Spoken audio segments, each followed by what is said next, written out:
Welcome back to your own channel trade target. सबसे पहले आप सभी को हैप्पी होली पूरे के पूरे ट्रेड टारगेट की फैमिली की तरफ से।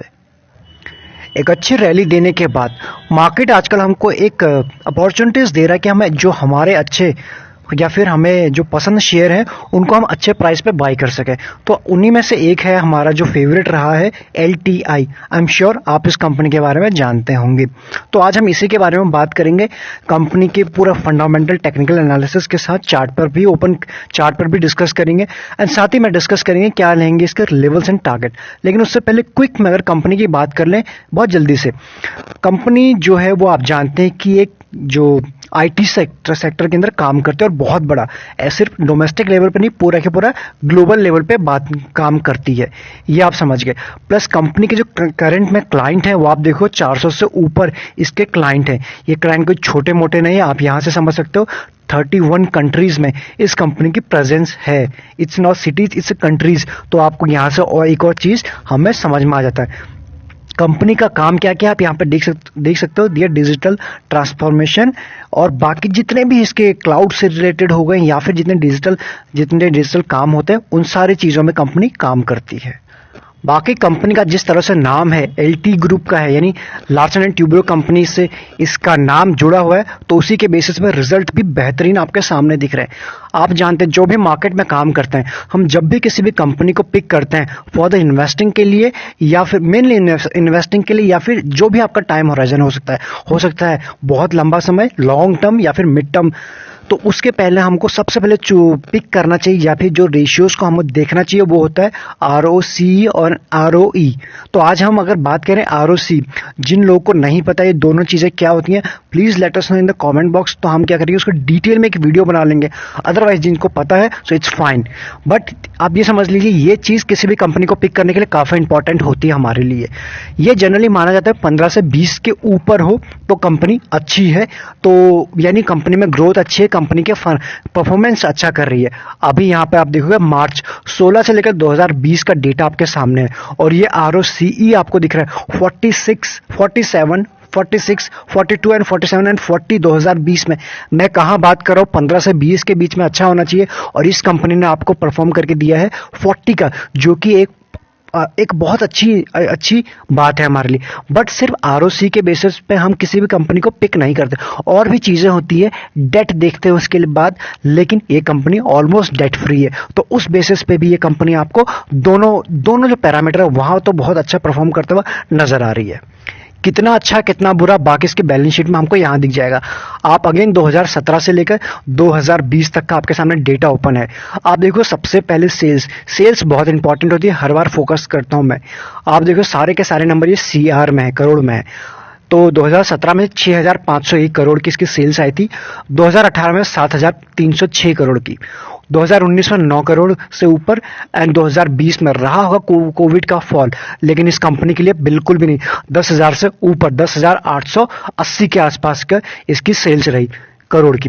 तो दैट्स मीन सारे के सारे पैरामीटर पे एटलीस्ट सेल्स तो अच्छी हुई है, ROCE भी अच्छी है।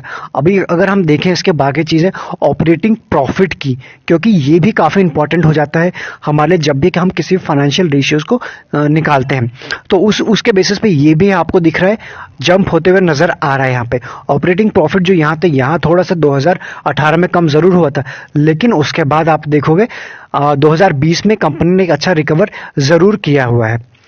2018 ही नहीं 2019 में भी अच्छा ही काम किया। तो that's mean sales and operating profit में हमें कोई बहुत बड़ी यहाँ पे चिंता का विषय है नहीं। बाकी जो मेन काम होता है नेट प्रॉफिट पे देखते हैं, यानी शुद्ध मुनाफा, यही सब कुछ है। जो सब कुछ आने के बाद टैक्सेस हो गया, लाइबिलिटीज हो गया, ये सब देने के बाद शुद्ध मुनाफा रह जाता है, वो आपको देखोगे 17 से 18 और ये 18-19 और ये 20 किस तरह से आपको जंप ही दिखा हुआ। ऑल्दो 19 और 20 में बहुत ज़्यादा डिफरेंस नहीं है, लेकिन कंपनी ने कंपेयर करें को इस साल को 2000 का जो 20 का साल था और साथ ही साथ में बाकी कंपनीज को, उसके बाद भी इस कंपनी ने हमें निराश बिल्कुल नहीं किया। दैट्स मीन फाइनेंशियली बहुत स्ट्रांग हमको नजर आ रही है यहाँ पर। बाकी साथ में जल्दी से ये नजर डाले थे प्रमोटर के पास होल्डिंग कितनी है। आप देखो पूरे 2020 में प्रमोटर के पास जो होल्डिंग थे उसको बिल्कुल बरकरार रखा है, यानी 74,533 थी जस्ट 74,31, यानी कि ऑलमोस्ट क्लोज टू है, जिसको बहुत ज्यादा यहाँ पे डिफरेंस हमें लग नहीं रहा। एफआईएस की बात करेंगे, जब मार्च में क्रैश हुआ था ये शेयर कहां तक गया था वो तो हम बात करेंगे, लेकिन उस वक्त एफआईएस के पास होल्डिंग थी 9.46 की, और उस 2020 खत्म होते हुए उन्होंने ऑलमोस्ट कर दिया 13 से ऊपर, जो अगेन हम सबके लिए अच्छी बात है। जब स्मार्ट मनी किसी भी चीज को बाय करती है तो डेफिनेटली वो हम लोग कितना लगाते हैं किसी भी शेयर में, हो सकता है एक लिमिट तक ही हम पैसा इसमें इन्वेस्ट करते हैं, लेकिन वो आप देखोगे 5,000 सीआर, 10,000 सीआर या फिर 1 लाख सीआर, उससे ज्यादा, दैट्स मीन वो कहीं भी अगर अपने पैसा को लगाते हैं तो डेफिनेटली उन लोगों को भरोसा है, उन लोगों के एनालिसिस है, उन लोगों को चीजें ज्यादा पता है हमसे और आपसे। तो बाकी डीआईएस की बात करें, आप यहां देखोगे डीआईएस के पास था मार्च में 7.19, और इस वक्त है जो दिसंबर का जो डेटा आर्क है 4.59, यानी कि करीबन करीबन 2% के आसपास उन्होंने अपने जो प्रॉफिट है उसको किया है बुक। और बाकी पब्लिक का हमारे और आपके पास यहां आप इजीली देख सकते हैं। मार्केट में बैठा एनालिस्ट की बात करें, 40% एनालिस्ट इस वक्त इस शेयर के लिए बुलिश है, यानी कि बाय की रेटिंग देख रहे हैं। प्लस जो भी हमने अभी रिजल्ट देखे वो हमने देखे थे नंबर्स के फॉर्म में, अगर हम ग्राफिकल फॉर्म में देखें जो आपके समझ के लिए थोड़ा आसानी हो रहेगी, देख सकते हैं आप किस तरह से प्रॉफिट, इसके जो रेवेन्यू है वो साल दर साल आपको बिल्कुल जंप होते हुए क्लोज टू 4 साल 2017 से लेकर और 2020 में बात करें तो रेवेन्यू ऑलमोस्ट एग्जैक्टली नहीं लेकिन 6.69 से आपको दिख रही है 11.21, यानी कि डबल के आसपास होने को आया है सिर्फ 4 साल में। तो ऐसी कंपनी को हम कैसे जाने दें अपने नजर से। वहीं बात करें इसके प्रॉफिट की, यानी शुद्ध मुनाफे की, यहाँ पे ग्राफिकल फॉर्म में वो भी आपको यहाँ पे बढ़ते हुए ही नजर आ रहा है। क्या कंपनी में कोई खराबी है या कोई अच्छाई है, इन सब के बाद भी अगर कुछ बच गया तो आप देखोगे सबसे पहले कंपनी डेट फ्री है, जो हम हर एक इन्वेस्टर की पहली चॉइस होती है, एटलीस्ट हमारी है, और हम वही कोशिश करते हैं कि आप सभी के साथ वही शेयर डिस्कस करें। तो डेट फ्री या फिर अच्छे फंडामेंटल, तो अच्छा फंडामेंटल हमने जरूर देखे, डेट फ्री भी आपके लिए। वही कंपनी के जो ग्रोथ रेट देखें, ग्रोथ रिटर्न देखें, ROE जिसे हम बात कहते हैं, वो पिछले 3 साल का 31 का है, जो अगेन बहुत अच्छा है। 20 को इसको 15 से 20 इसको भी अच्छा मानते हैं, लेकिन ये आपको मिल रहा है 31 का, again this is great. Company has been maintaining a healthy dividend payout, वो भी आपको देख सकते हैं यहाँ। अब इसमें खराबी क्या, खराबी नहीं कॉन्स कह सकते हैं हम, इसमें प्रोज एंड कॉन्स की बात करें, स्टॉक के जो है प्रीमियम पे चल रहा है अपनी बुक वैल्यू का 10.91। आप ये चीज देखते होंगे, हम जितने भी मैक्सिमम अच्छे शेयर हैं वो हमेशा अपनी बुक वैल्यू के ऊपर ही चलते हैं, प्रीमियम पर ही चलते हैं।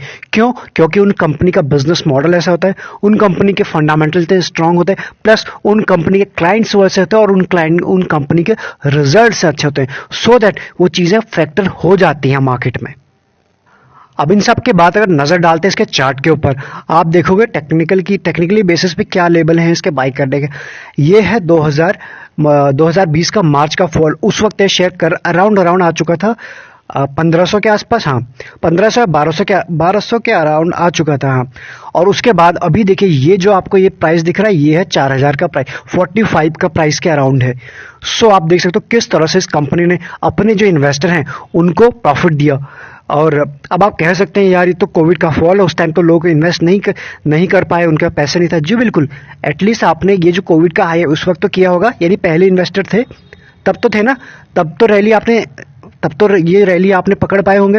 तो कहने का मतलब ये, अगर आपके पास शेयर अच्छा है तो आप हो उसमें छोटे मोटे हिकअप्स आते रहते हैं, लेकिन वो आपको वो हिकअप्स को कवर ही नहीं, वो आपको डबल भी करेगा, वो होता हुआ हमें यहाँ दिख रहा है। अब इसमें पैटर्न क्या दिख रहा है, जो सबसे पहली जो रेड लाइन दिख रही है आपको 20 week exponential moving average, this one 50।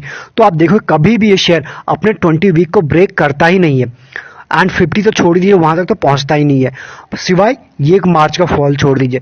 तो अभी हमें अपॉर्चुनिटी मिल रही है, कुछ दिनों पहले ये शेयर आपको बिल्कुल 20 पे टच हुआ था, और वहीं से आप देखो 1 2 3 वीक के ऊपर रहा। लेकिन इस जो आखिरी वीक में हमने देखा जो एक करेक्शन आया है ओवरऑल ग्लोबल लेवल पे, मार्केट लेवल पे एंड इंडियन मार्केट में भी, तो उसके वजह से आपको जो ये कैंडल दिख रही है ये हल्की सी आपको बियरिश दिख रही है, बट उसके बावजूद इस शेयर ने जो अपना 20 वीक का एक्सपोनेंशियल मूविंग एवरेज है उसको ब्रेक नहीं किया, जो उसको रिस्पेक्ट करता है हर वक्त। लेकिन बाकी चीजें यहाँ समझ में नहीं आ रही है।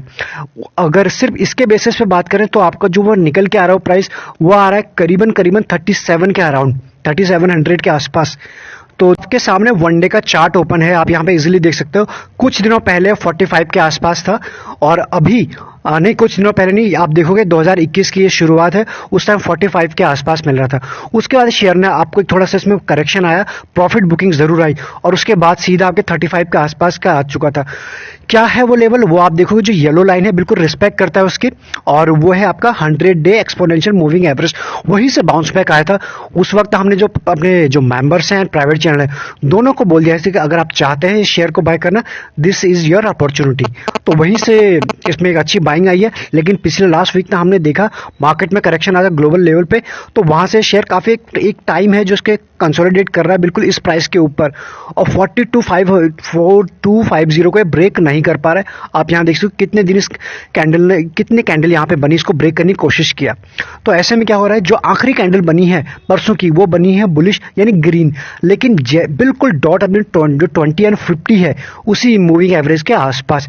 जैसे ये शेयर अगर उसके ऊपर ब्रेक करता है, क्लोजिंग देता है, तो अगेन आपको इस वक्त हो सकता है, एक बार इस शेयर ने यहां ट्राई किया था 1 2 और एक थर्ड टाइम, जैसे ही इसको ब्रेक करेगा इस लेवल को, आपको एक यहां से अच्छी अपॉर्चुनिटीज दिख सकती है अपसाइड के लिए। तो आई थिंक मुझे लगता है यहां से कि शेयर पे नजर रहना काफी इंपॉर्टेंट है अगर आपने शेयर को लिया नहीं है।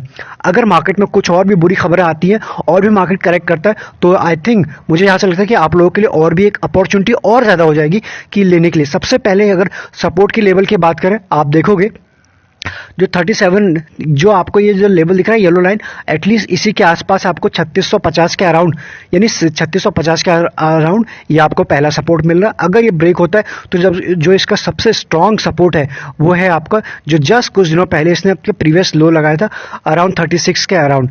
तो अगर आपको 36 और ये 37 के बीच में कहीं भी मिलता है, तो आई थिंक हम लोगों को यहाँ से इसको एक्यूमुलेट करना चाहिए लॉन्ग टर्म के लिए, मिड टर्म के लिए। तो शेयर में आपने देखा कोई भी कमी नहीं है।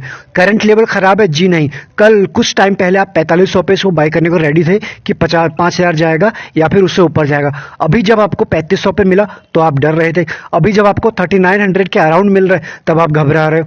तो यह है कि यहाँ से जो भी आपको इसमें डिप मिलती है वो हमें अब एक्यूमुलेट करनी चाहिए, उस अपॉर्चुनिटी को यूज़ करना चाहिए। जैसे मार्च में यूज़ करके हमारा अच्छा प्रॉफिट बना है, वैसे इसको यूज़ करके हम नेक्स्ट साल जब इसको देखेंगे, रिव्यू करेंगे अगले अप्रैल में, अगले मार्च में, तो हमें यहाँ से हमारा पैसा अच्छा खासा यहाँ से हमें रिटर्न दे चुका होगा ये शेयर।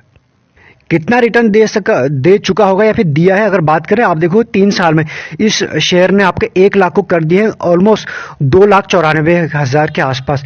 क्या लोगे, ऑलमोस्ट 2 लाख का आपका रिटर्न हो चुका है और 1 लाख का आपका इन्वेस्टमेंट है यहाँ से। वही 1-2 साल की बात करें, वहां भी 136% का रिटर्न दिया है। एक साल में आप देखोगे 6 महीने में देखो, 3 महीने में देखो, 9, दस में सारे के सारे ग्रीन है। इस शेयर ने कभी किसी को मौका नहीं दिया, तो दिस इज खरीदने का भी मौका नहीं दिया, शिकायत का मौका तो बहुत दूर की बात हो जाती है। तो ये है, आपको लेबल्स हमने बता दिए हैं, आपको क्या करना है बस नजर में रखना है। जिन लोगों के पास है प्लीज होल्ड इट। और अगर अभी तक आपने हमारा जो चैनल है, छोटा सा चैनल है जो, उसको अगर सब्सक्राइब नहीं किया तो आप कर सकते हैं। आप देखोगे हम रेगुलर बेसिस पे आपके लिए एक डेली एक यूजफुल वीडियोस लाने की कोशिश करते हैं और लाते रहते हैं। सो इसी आशा के साथ अभी तक आपने सब्सक्राइब कर दिया होगा, क्योंकि एक वीडियो बनाने में काफ़ी मेहनत लगती है। I hope you can understand this. So अगर आपको लगता है अच्छा, तभी आप सब्सक्राइब और लाइक करे बिना नहीं जाइए, और नहीं लगता है तो कोई बात नहीं, हमें बताइए क्या इंप्रूव और करना है। इस वीडियो में इतना ही, मिलते हैं नेक्स्ट वीडियो में। Till the time happy